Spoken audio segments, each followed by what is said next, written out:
গ্রামের প্রাইমারি স্কুলটা হচ্ছে মানে মধ্যবিত্ত নিম্ন মধ্যবিত্ত বা স্টুডেন্টদের ক্ষেত্রে একটা শিক্ষার আলো দেখানো একটা প্রতিষ্ঠান।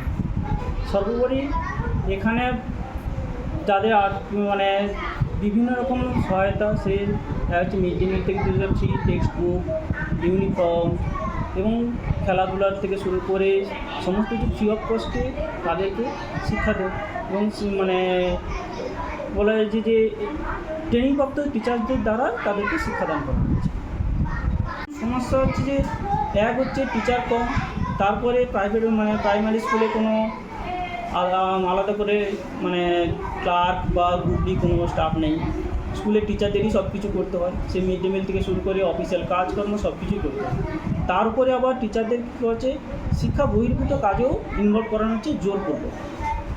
এক যেমন হচ্ছে চাইল্ড রেজিস্টার সার্ভে, বিভিন্ন ধরনের সার্ভে, ওবিসি সার্ভে, আবার ওই বিএলওর কাজ, যেটা বিএলওর কাজে সে মাসে সারা বছর ধরেই ম্যাক্সিমাম টাইম করতে হয়।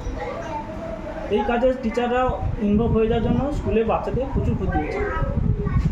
এটা বাচ্চাদের মানে টিচারদের স্কুল অফ করে ওই টাইমে যেতে হচ্ছে, স্পেশাল ক্যাম্পেইন যেতে বসতে হচ্ছে, সার্ভে করতে যেতে হচ্ছে, বাড়ি বাড়ি সার্ভে করতে হচ্ছে, একবার নয় দুবার নয় তিনবার করে সার্ভেতে যেতে হচ্ছে। এগুলোতে বাচ্চাদের প্রচুর পড়াশোনা করতে হচ্ছে। এটার থেকে বিরত হলে আশা করব আগামী দিনে মানে প্রাথমিক শিক্ষা আরও আস্তে আস্তে ডেভেলপ করবে।